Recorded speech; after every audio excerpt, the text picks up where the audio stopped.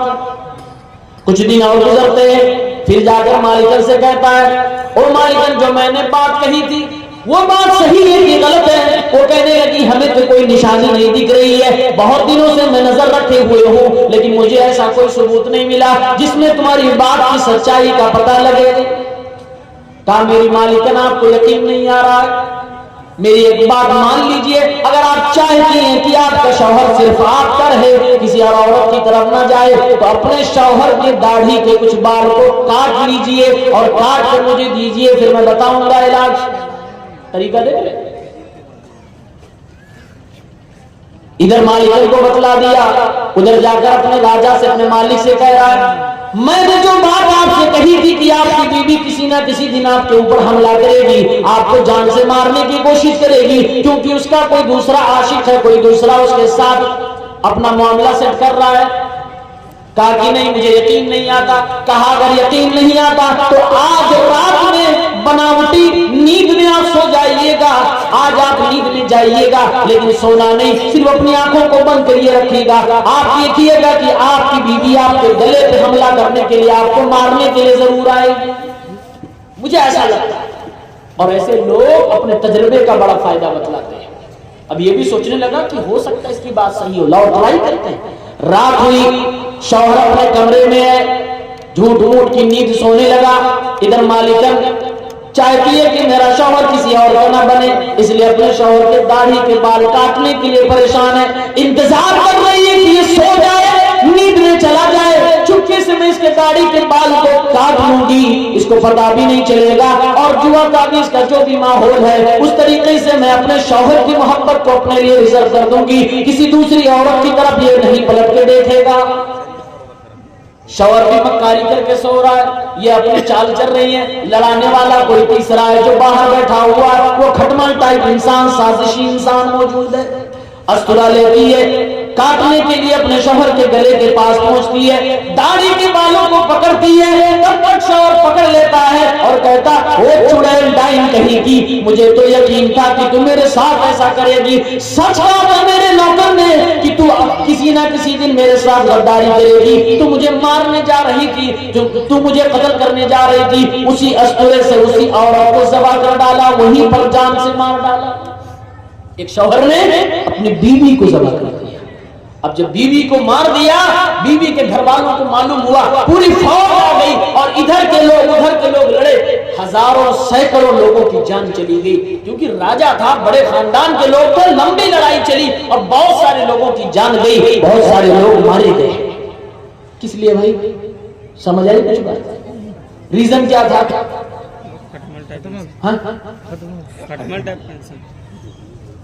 بیچ میں وہ انسان جس نے آگ لگائی، وہ جو مارکیٹ سے خرید کے لایا تھا نا کہ بہت کامل ہے، بس کبھی کبھی چغلی کر لیتا. یہ کبھی کبھی چغلی نے پورا گھر برباد کر دیا، پورے شاہی خاندان کو برباد کر دیا، میاں بیوی میں جدائی کرا دی. اور آج کس دور میں یہ کام کچھ ہماری مائیں بہنیں بھی کرتی ہیں اور کچھ مرد بھی کرتے ہیں. میاں بیوی کے درمیان لڑائی کروانے میں کچھ لوگ ماہر ہوتے ہیں. آئیے حدیث پاک سنیں. سنن ابو داؤد کتاب النکاح 2175. اللہ کے رسول صلی اللہ علیہ وسلم نے ارشاد فرمایا لیس منا من خبب امرأة على زوجها او عبدا على سیدہ. اللہ کے نبی فرماتے ہیں صلی اللہ علیہ وسلم، وہ انسان مسلمان نہیں ہے جو کسی کی بیوی کو اس کے شوہر کے خلاف بھڑکائے. وہ انسان مسلمان نہیں، مسلمانوں کے طریقے پہ نہیں ہے جو کسی مالکن کو اس کے نوکر کے خلاف بھڑکائے یا کسی نوکر کو اس کے مالک کے خلاف بھڑکائے، دونوں کے درمیان جو جدائی کروانے کی کوشش کرے، لیس منا، وہ مسلمانوں کے طریقے پہ نہیں ہے، وہ ایمان والوں کے طریقے پہ نہیں ہے۔ کتنی سخت وعید آئی ہے، اللہ کے نبی صلی اللہ علیہ وسلم نے منع فرمایا۔ اور آج ہمارے گاؤں قبیلے کا حال دیکھ لیجئے، دو لوگ اگر ایک دوسرے کے ساتھ اچھے سے رہ رہے ہیں، تیسرے کو برداشت نہیں ہو رہا، جدائی کروانے کی کوشش کر رہا ہے۔ میاں بیوی ایک دوسرے کے ساتھ خوشی خوشی رہ رہے ہیں، گھر کے لوگ بھی جدائی کروانے کی کوشش میں لگے رہتے ہیں، گھر کے لوگ بھی میاں بیوی کے درمیان جدائی کروانا چاہتے ہیں، بھائی بھائی کے درمیان جدائی کروانا چاہتے ہیں، اور اس کے لیے لوگ پوری کوشش کرتے ہیں، پوری ایڑی سے چوٹی لگا دیتے ہیں کہ کسی بھی طریقے سے ان کے درمیان دشمنی ہو جانی چاہیے، حالات خراب ہو جانے چاہیے، دونوں کا الگ ہو جانا چاہیے۔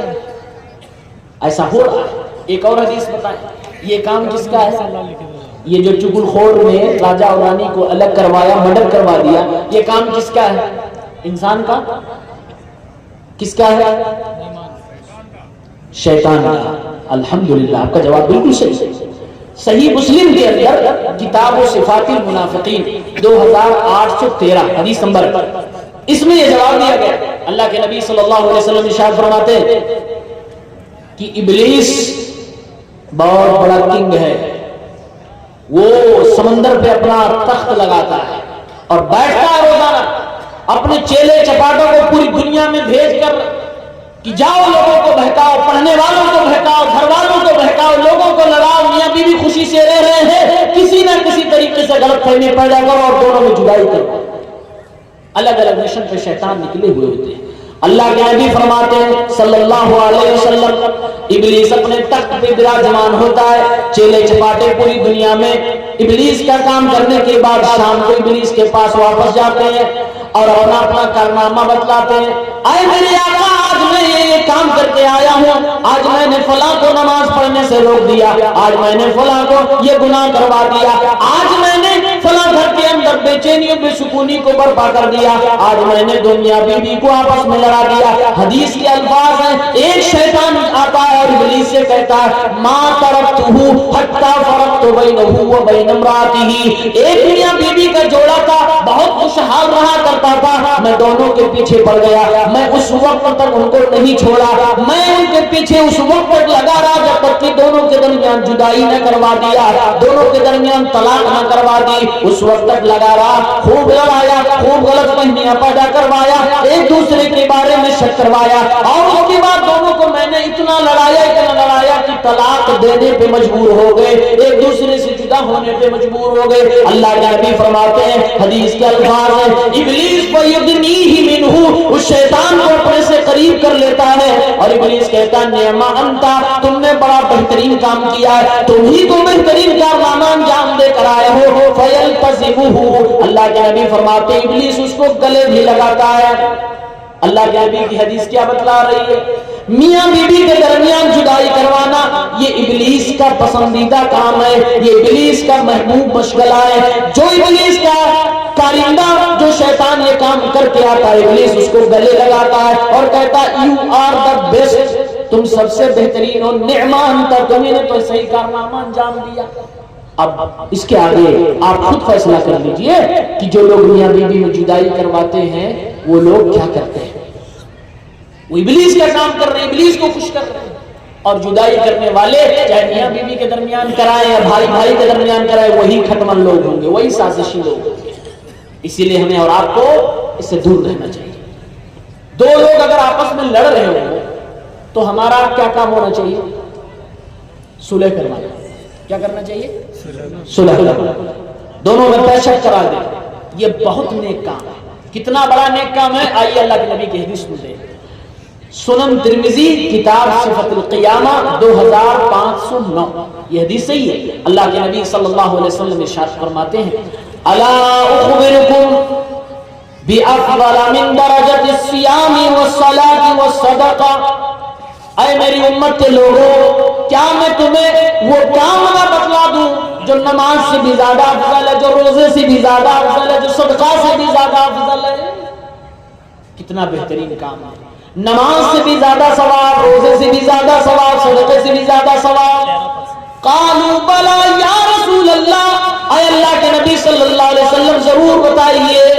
اللہ کے نبی صلی اللہ علیہ وسلم فرماتے ہیں صلاح ذات البین، دو لوگ آپس میں لڑ رہے ہیں، دو گھر کے لوگ آپس میں لڑ رہے ہیں، دو خاندان کے لوگ آپس میں لڑ رہے ہیں، دو گاؤں کے لوگ آپس میں لڑ رہے ہیں، دو قبیلے کے لوگ آپس میں لڑ رہے ہیں، دو بستی کے لوگ آپس میں لڑ رہے ہیں، دو میاں بیوی آپس میں لڑ رہے ہیں، دو بھائی آپس میں لڑ رہے ہیں، جو لوگ بھی آپس میں لڑ رہے ہیں تم ان دونوں کے درمیان صلح کروا دو۔ یہ اتنا بڑا نیک کام ہے، میرے نبی فرماتے ہیں نماز سے بھی زیادہ بڑا ثواب ہے، زکات سے بھی زیادہ ثواب، صدقے سے بھی زیادہ ثواب۔ اور اگر کسی نے ایسا کیا کہ دو لوگ آپس میں لڑ رہے تھے اور بیچ میں جا کر کھٹمل بن کے اس کے اندر آگ لگانے کی کوشش کرتا ہے یا جلتی ہوئی آگ میں پٹرول ڈالنے کی کوشش کرتا ہے، مزید دشمنی بڑھانے کا کام کرتا ہے، اللہ کے نبی صلی اللہ علیہ وسلم فرماتے ہیں وَفَسَادُ ذَاتِ الْبَيْنِ هِيَ الْحَالِقَةُ، دو لوگوں کے درمیان فساد برپا کرنا، دو لوگوں کو آپس میں لڑانا، یہ اتنا برا کام ہے کہ انسان کی زندگی میں جو دین ہوتا ہے، جو نیکیاں ہوتی ہیں، وہ ساری کی ساری برباد کر دی جاتی ہے۔ دوسری روایت میں اللہ کے نبی صلی اللہ علیہ وسلم فرما رہے ہیں حالقہ کا مطلب یہ ہوتا ہے جس طریقے سے ہم جب نائی کی دکان پہ جاتے ہیں اپنے سر کے بال کو اتروانے کے لیے نائی ایک استورا لیتا ہے، بلیڈ لیتا ہے اور اس بلیڈ کے ذریعے سے میرے سر کے بالوں کو اتار دیتا ہے، سر کے سارے بال اتر جاتے ہیں، سر پورا کا پورا گنجا ہو جاتا ہے۔ اللہ کے نبی فرماتے ہیں جب ایک مسلمان اپنے بھائی کو لڑتا ہوا دیکھتا ہے اور دو مسلمانوں کو لڑتا ہوا دیکھنے کے بعد مزید ان کو لڑانے کی کوشش کرتا ہے، بجائے اس کے کی صلح کروائے آپس میں ان کو آگ لانے کی کوشش کرتا ہے، اللہ کے نبی فرماتے ہیں جس طریقے سے استورے سے سر سے بال اتار دیا جائے تو سارا بال گنجا ہو جائے، سارا سر خالی نظر آئے، ایسے ہی انسان کی زندگی سے دین نکل جاتا ہے، ایسے انسان کی زندگی سے نیک اعمال نکل جاتے ہیں، اس کے سارے کے سارے نیک اعمال برباد کر دیے جاتے ہیں جو یہ گھناؤنا کام کرتا ہے۔ کتنا برا کام، بہت برا کام۔ اللہ رب العالمین خود کبھی کبھار صلح کرواتا ہے۔ اللہ تعالیٰ نے دو انسان اگر آپس میں کسی بات میں الجھ پڑے اللہ نے بھی صلح کروائی ہے۔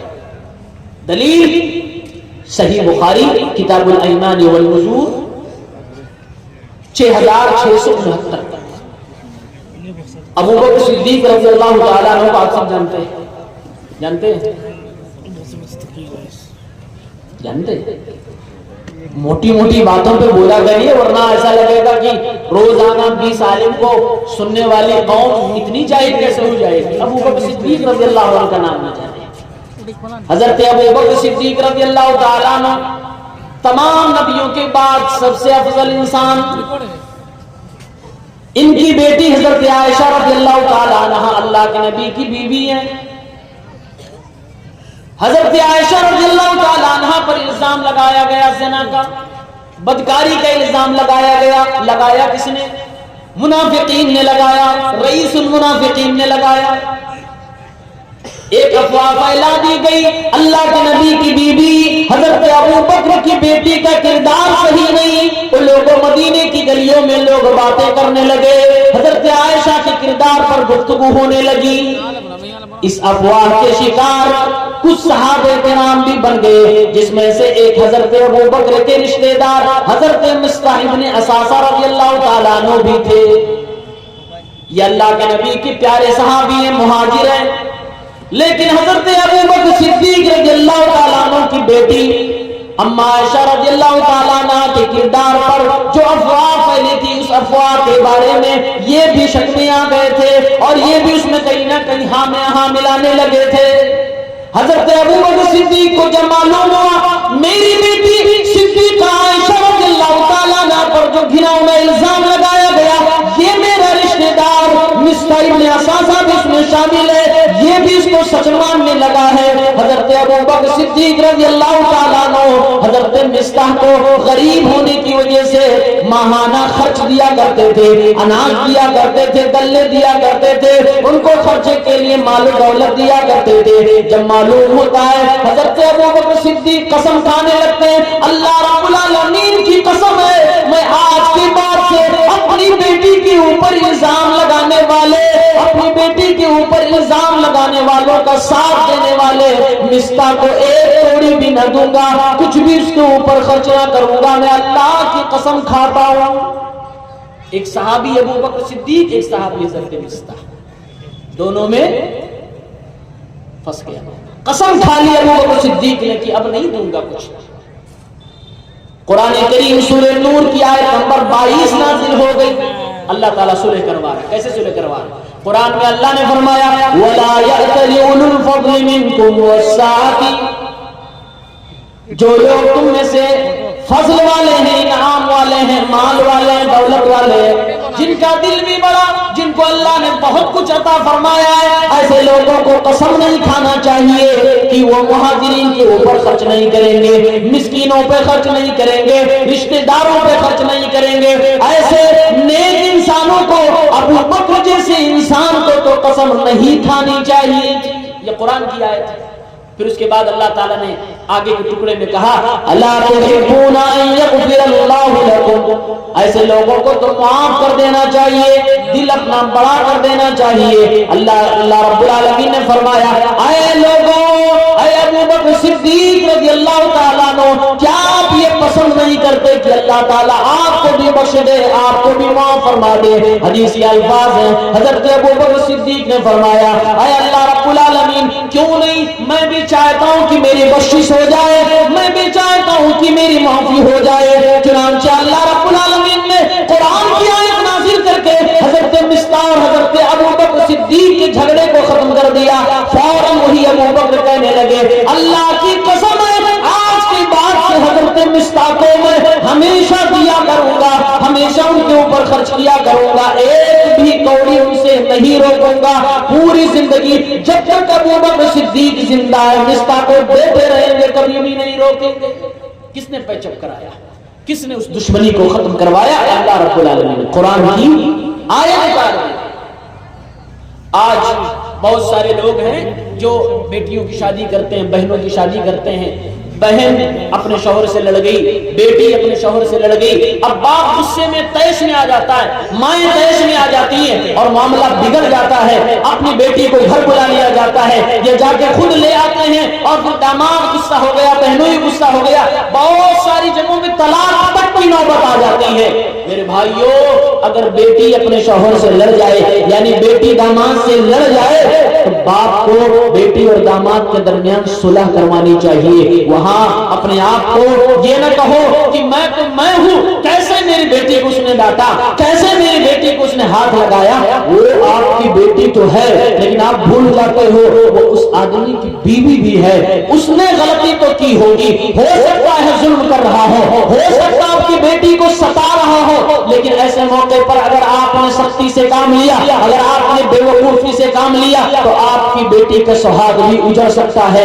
ایسے موقع پر ایک باپ کو اپنی بیٹی اور داماد کے درمیان صلح کروانی چاہیے، ایک بھائی کو اپنی بہن اور اپنے بہنوئی کے درمیان صلح کروانی چاہیے۔ یہ مثال بھی میرے نبی کی زندگی سے ملتی ہے۔ صحیح بخاری میں کتاب الصلاۃ حدیث نمبر 441، اللہ کے نبی صلی اللہ علیہ وسلم ایک دن حضرت فاطمہ رضی اللہ تعالی عنہا کے گھر پہ گئے، دوپہر کا وقت ہے، دوپہر کا وقت ہے، مدینے کی دھوپ ہے، مدینے میں ٹھنڈی بھی بہت سخت ہوتی ہے اور گرمی بھی بڑی سخت ہوتی ہے۔ آپ کو یقین نہ آئے، آپ ہی کا ایک بہترین سپوت، ایک عالم اور فاضل، بہت ہی محنتی طالب علم، ہمارے دوست برادران دلدار بھائی المدنی، ان سے پوچھ لیجئے، وہ مدینے میں 4 سال زندگی گزار کے آئے ہیں۔ میرے بھائیوں، وہاں کی گرمی بھی بڑی سخت ہے، وہاں کی ٹھنڈی بھی بڑی سخت ہے، دوپہر کا وقت ہے، گرمی کا وقت ہے۔ اللہ کے نبی حضرت فاطمہ رضی اللہ تعالی عنہا کے کمرے میں جاتے ہیں، اپنی بیٹی کے گھر پہ حال چال لینے کے لیے جاتے ہیں۔ میرے پیغمبر جب اپنی بیٹی فاطمہ الزہرا کے گھر پہ گئے، اللہ کے نبی صلی اللہ علیہ وسلم دیکھتے ہیں کہ میری بیٹی اکیلے، گھر میں ہمیشہ علی ملا کرتے تھے، آج اللہ کے نبی گئے ہیں اپنی بیٹی کے گھر پہ تو داماد موجود ہی نہیں۔ اللہ کے نبی نے فرمایا اے میری بیٹی فاطمہ، آئین ابن عمک، یہ آپ کا شوہر، یہ حضرت علی رضی اللہ تعالیٰ عنہ کہاں چلے گئے؟ حضرت فاطمہ رضی اللہ تعالیٰ عنہ اپنے والد محترم سے کہتی ہے اے ابا جان، اے میرے پیغمبر جناب عربی صلی اللہ علیہ وسلم، کان بینی و بینہ شیء فغاضبنی فخرج، اے اللہ کے نبی، اے والد محترم، اے ابا جان، میرے اور میرے شوہر کے درمیان کچھ انبن ہو گئی تھی، کھٹپٹ ہو گئی تھی، میاں بیوی کے درمیان کسی نہ کسی بات کو لے کر کبھی کبھی کچھ ہو جاتا ہے، شوہر ناراض ہو جاتا ہے، لیکن یہاں پر سنت یہ بھی بتائی جا رہی ہے، اے لوگوں، اگر میاں بیوی میں جھگڑے ہونے لگے، کچھ انبن ہونے لگے تو گھر سے باہر نکل جایا کرو، بیوی بھی محفوظ ہو جائے گی، تم بھی محفوظ ہو جاؤ گے۔ حضرت علی گھر سے باہر نکل گئے اور حضرت فاطمہ کے پاس سے نکل گئے۔ حضرت فاطمہ کہتی ہیں ابا جان، کان بینی و بینہ شیء فغاضبنی فخرج، میرے ان کے درمیان کچھ انبن ہو گئی، غصہ ہو گئے، ناراض ہو گئے اور مجھ سے جدا ہو گئے، گھر کو چھوڑ کے چلے گئے۔ ولم یقل عندی، دوپہر میں علی میرے پاس رہا کرتے تھے، حضرت علی دوپہر میں میرے ساتھ قیلولہ کیا کرتے تھے۔ اے ابا جان، آج وہ میرے ساتھ نہیں ہے، میں اکیلی ہو گئی ہوں، میں گھر پہ موجود ہوں، میرا شوہر گھر سے باہر غصے میں ناراض ہو کے چلا گیا۔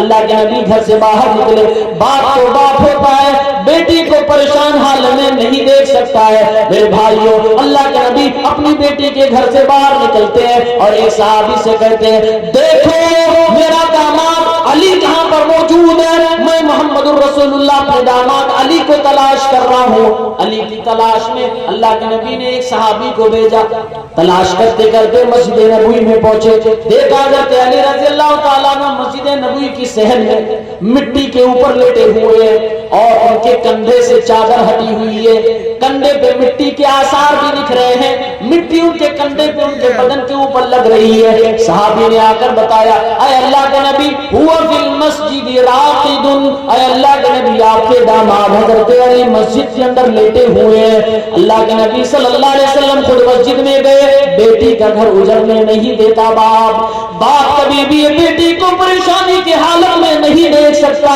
یہ معاملہ کوئی بڑا نہیں تھا۔ خود فاطمہ نے فرمایا، اے اللہ کے نبی، اے ابا جان، تھوڑی سی بات تھی، ناراض ہو کے گھر سے چلے گئے، قیلولہ کا وقت تھا، گھر میں نہیں قیلولہ کیے کہیں چلے گئے۔ اللہ کے نبی خود مسجد میں تشریف لے جاتے ہیں، دیکھا حضرت علی لیٹے ہوئے، زمین پہ لیٹے ہوئے، بدن سے کپڑا ہٹا ہوا ہے اور مٹی ان کے بدن پہ لگا ہوا ہے، یعنی حضرت علی رضی اللہ تعالیٰ عنہ ہٹ ہو گئے تھے، تکلیف ان کو محسوس ہو گئی تھی، جیسے آج کے شوہروں کو بھی تھوڑی بہت ہو جایا کرتی ہے، میاں بیوی کے درمیان یہ چیزیں نارمل ہے، کبھی کبھی انبن و کھٹپٹ ہو جاتی ہے۔ چنانچہ اللہ کے نبی صلی اللہ علیہ وسلم نے اپنے داماد کے بدن سے مٹی ہٹانا شروع کر دیا، اللہ کے نبی مٹی کو جھاڑنے لگے، صاف کرنے لگے اور فرمانے لگے، قم یا ابا تراب، قم یا ابا تراب، اجلس یا ابا تراب، اے مٹی کے باپ، اے ابو تراب، آپ اٹھ جائیے، میرے داماد کھڑے ہو جاؤ۔ اللہ کے نبی نے اپنے داماد حضرت علی کو اٹھا کے بٹھا دیا۔ حضرت علی رضی اللہ تعالیٰ عنہ کا لقب کچھ اور تھا، ان کی کنیت کچھ اور ہے، نام کچھ اور ہے۔ میرے پیغمبر نے پہلی بار حضرت علی کو ابو تراب کہہ کے پکارا تھا۔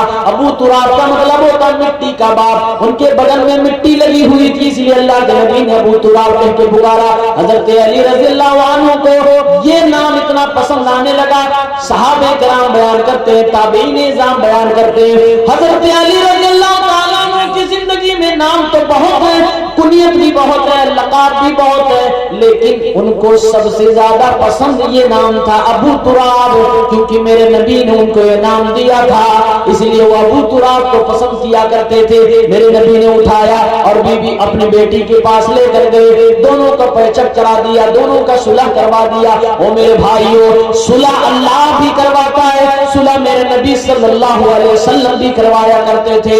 دو لوگ اگر آپس میں لڑ جائے، چاہے وہ لڑائی گھر میں ہو، پڑوس میں ہو، گاؤں میں ہو، رشتہ دار میں ہو، صلح کروایا کرو۔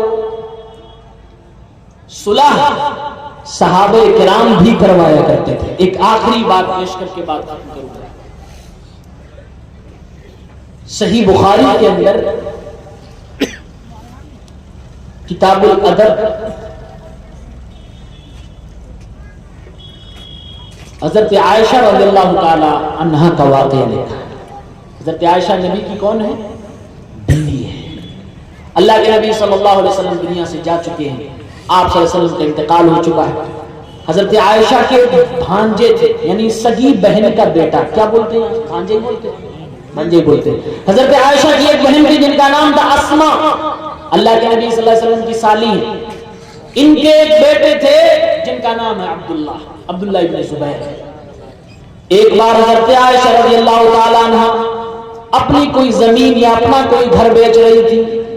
بھانجے نے منع کیا کہ نہ بیچیے. حضرت عائشہ رضی اللہ تعالیٰ عنہ کی فطرت تھی کہ کوئی خزانہ کوئی مال اپنے پاس نہیں رکھتی تھی، سب اللہ کی راہ میں صدقہ خیرات کر دیا کرتی تھی. بھانجے نے منع کیا اور کہا اگر میری خالہ جان اماں عائشہ اس کام سے باز نہ آئی، اس خرید فروخت سے باز نہ آئی، تو میں قسم کھاتا ہوں میں عائشہ رضی اللہ تعالیٰ عنہ کو چھوڑ دوں گا، ان سے نہ ملوں گا نہ بات چیت کروں گا. کس نے کہا؟ بھانجے نے کہا.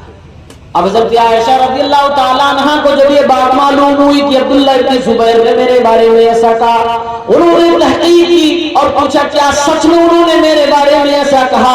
بتایا گیا ہاں سچ میں انہوں نے آپ کے بارے میں ایسا کہا. حضرت عائشہ رضی اللہ تعالیٰ عنہ بھی غصے میں آ جاتی ہیں اور کہتی ہیں اللہ کی قسم کھا کے میں ایک نظر مانتی ہوں، ایک منت مانتی ہوں کہ آج کے بعد سے میں عبداللہ ابن زبیر سے بات نہیں کروں گی.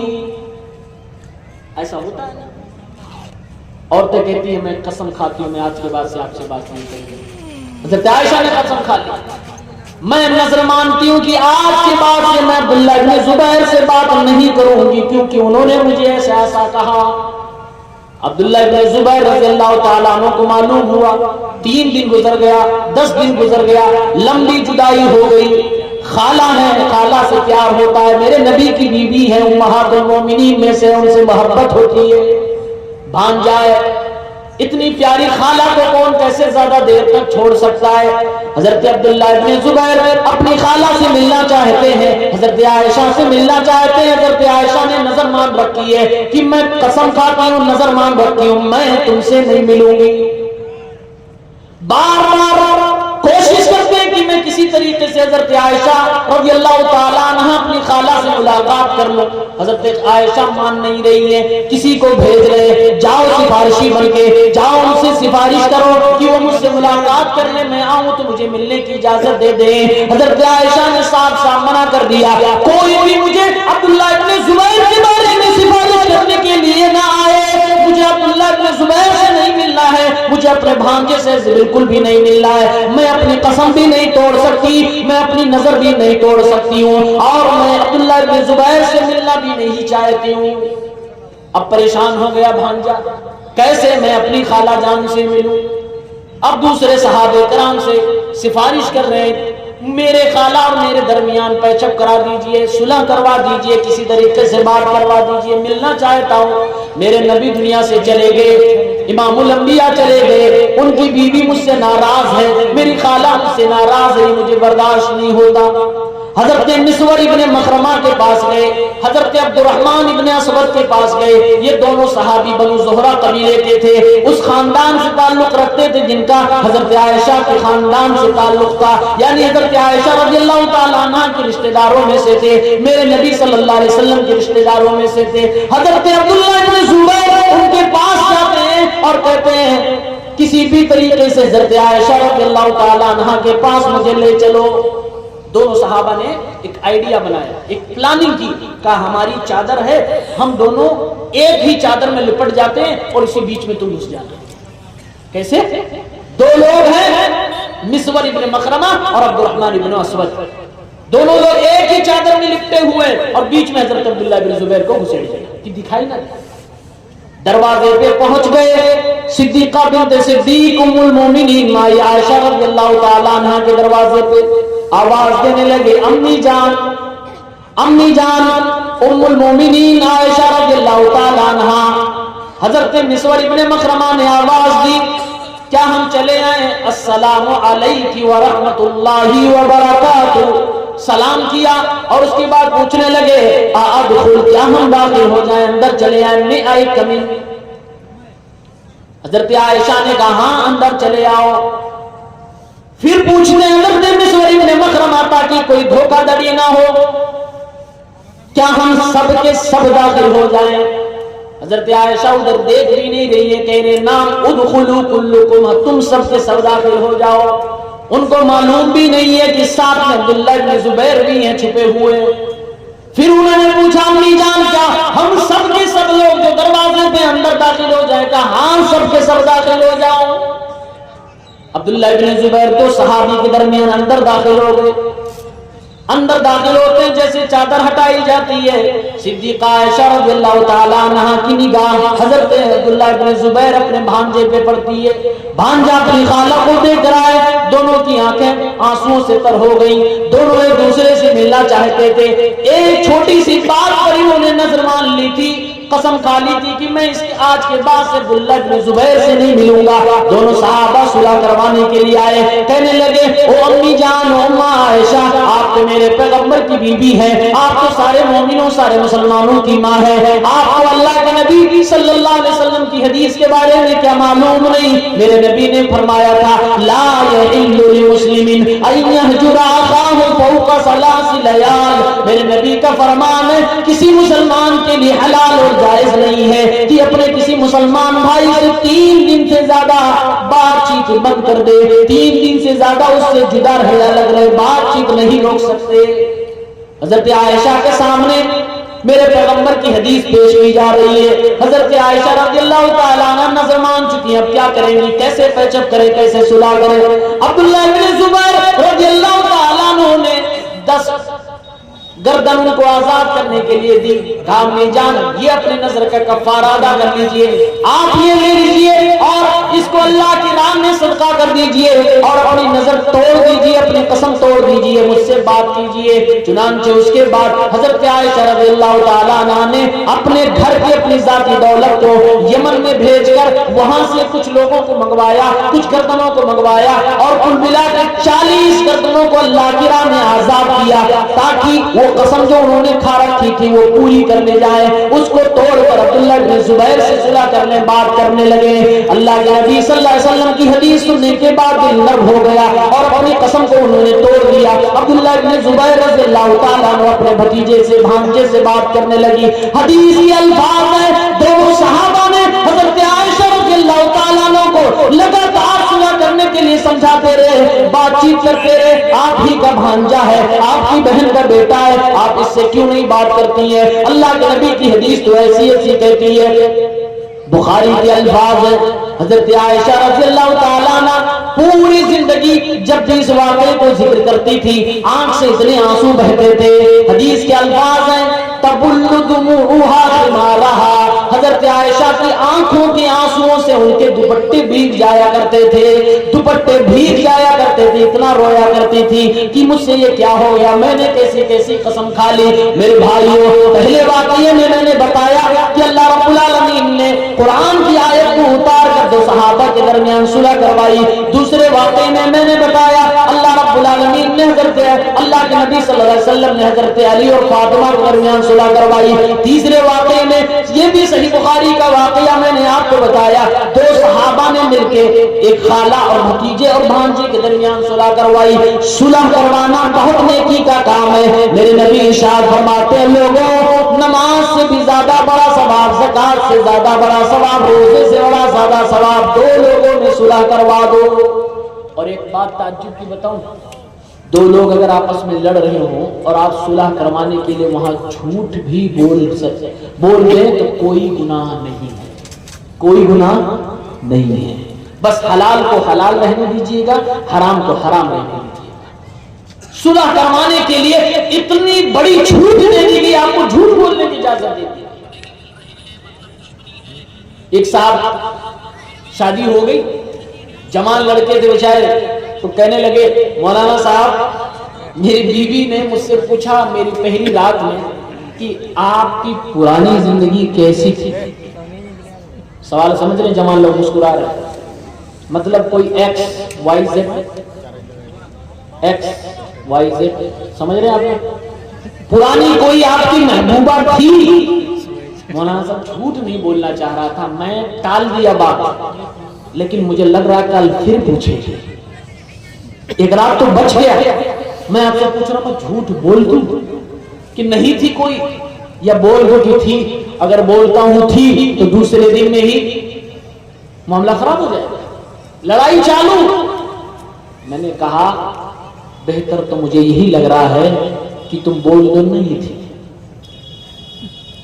بولا نہیں تھی، بول دے تو معاملہ خراب ہو جائے گا۔ اس لیے میرے بھائیوں، ایسے موقع پر اپنی بیویوں کو اپنی پرانی یہ بلیک ہسٹری نہ بتایا جائے۔ اور اپنی ماں اور بہنوں بیٹیوں سے بھی کہنا چاہوں گا، اگر زندگی پرانی خراب رہی، شادی کے بعد اپنے شوہر کو کبھی نہ بتانا۔ یہ بہت چالو ہوتے ہیں مرد لوگ، بڑے اسٹائل سے پوچھیں گے، اپنا والا جھوٹ بتائیں گے تاکہ تم اگل دو، اور جیسے اگلو گی اسی دن سے تمہاری الٹی گنتی شروع۔ اس لیے کبھی نہ بتانا، دونوں کسی کو کبھی نہ بتانا اپنی پرانی خراب زندگی۔ غلطی ہو گئی، توبہ کر لیا، بات ختم ہو گئی، اللہ رب العالمین سے معافی مانگ لو۔ اور دوسرے لوگ، ٹولہ پڑوسی محلے کے لوگ یہ کام بہت جلدی بتاتے ہیں۔ اچھا معلوم ہے وہ آپ کا شوہر جس سے آپ کی شادی ہوئی؟ ہاں وہ فلانے لڑکے سے اس کا یہ تعلق، تو وہ اپنا فرض سمجھتی ہے کہ جب تک نہیں بتائیں گے اس بیچاری کو سکون نہیں ملے گا، اور بتا کے اس کو بے سکون کر دیتی ہے۔ اور ایسے ہی بہت سارے لوگ ہوتے ہیں، لڑکی کو بھی بتاتے ہیں، لڑکے کو بھی بتاتے ہیں، معاملہ خراب کر دیتے ہیں۔ بہرحال صلح کروانے کی کوشش کیجئے۔ قرآن کریم میں اللہ رب العالمین نے ایک حکم دیا ہے کہ جب بھی کوئی شخص آپ کو کوئی بات بتانے آئے کہ فلاں آپ کو یہ کہہ رہا ہے، تو آپ تحقیق کیا کریں، بغیر تحقیق کے اس پر ایکشن نہ لیا کریں۔ یا ایھا الذین آمنوا ان جاءکم فاسق بنبأ فتبینوا ان تصیبوا قوما بجہالۃ فتصبحوا علی ما فعلتم نادمین۔ سورہ حجرات کی آیت نمبر 6۔ اللہ فرما رہا ایمان والو، اگر تمہارے پاس کوئی فاسق و فاجر کوئی خبر لے کر آئے تو پہلے اس کی تحقیق کر لیا کرو، پہلے اس کے تثبت کو جانچ لیا کرو، یہ بات صحیح بھی کہہ رہا ہے یا غلط کہہ رہا ہے، کہیں ایسا نہ ہو اس کی باتوں میں آنے کے بعد تم ایکشن لے لو اور کسی کو رد عمل دکھا دو، کسی کے اوپر تم جملے کس دو، کسی کو تھپڑ رسید کر دو، بعد میں معلوم چلے کہ وہ تو مذاق کر رہا تھا، بعد میں معلوم چلے کہ اس نے تو جھوٹ بات بتائی تھی، پھر تمہیں شرمندہ ہونا پڑے گا۔ فتصبحوا علی ما فعلتم نادمین، تو تم اپنے کیے پہ شرمندہ ہو جاؤ گے، تمہیں پھر معافی مانگنی پڑے گی، سوری اوری بولنا پڑے گا۔ اسلام نہیں چاہتا کہ تمہیں شرمندگی اٹھانی پڑے، اس لیے قرآن کہتا ہے کہ پہلے ہی تحقیق کر لو، اگر تحقیق میں بات ثابت ہو جائے تو صحیح طریقے سے اس کو سمجھاؤ، ایکشن لو۔ اس طریقے سے اگر کیا جائے تو معاملات بن سکتے ہیں۔ میرے بھائیوں میں معذرت خواہ ہوں، میرا وقت تو ختم ہو گیا ہے، ابھی مجھے فوراً سفر کرنا ہے، کل پٹنہ سے فلائٹ پکڑ کے مجھے گوا جانا ہے، وہاں سے ہمیں کرناٹک میں میرا پروگرام ہے، اس لیے میں انہی چند باتوں پر اپنی تقریر ختم کر رہا ہوں۔ میرے خیال سے میرا ایک میسج آپ تک پہنچ گیا ہے کہ کھٹمل نہ بنیے، لوگوں کو آپس میں نہ لڑائیے، اگر دو لوگ لڑ رہے ہیں تو دوستی کرانے کی کوشش کیجیے، دلوں میں محبت اللہ ڈالتا ہے، اس لیے اس محبت کو پانے کے لیے دعا کیجیے، اللہ رب العالمین سے سوال کیجیے، لوگوں کو آپس میں نہ لڑائیے، لوگوں کو آپس میں جوڑنے کی کوشش کیجیے، سب مل جل کر رہیے، پورے علاقے کے لوگ، سارے گاؤں کے لوگ، اور اللہ رب العالمین سے دعا کرتے رہیے، دین و ایمان کی باتوں کو سنتے رہیے، عمل کرتے رہیے۔ اللہ تعالی ہم سب کو نیک عمل کرنے کی توفیق عنایت فرمائے، ہر کسی کو اللہ رب العالمین توفیق دے کہ آنے والے رمضان میں مکمل روزے رکھ سکے، نمازوں کا تراویح کا اہتمام کر سکے۔ الہ العالمین ہم سب کے خطاؤں کو، گناہوں کو، لغزشوں کو معاف فرما دے۔ اے اللہ کہیں گئی ساری باتوں پہ ہمیں عمل کرنے کی توفیق عنایت فرما۔ الہ العالمین جو غلطیاں ہوں اس کو معاف فرما دے یا رب العالمین، ہم سب کے خطاؤں کو معاف فرما۔ ربنا تقبل منا انك انت السميع العليم وتب علينا انك انت التواب الرحيم۔ والسلام علیکم ورحمۃ اللہ وبرکاتہ۔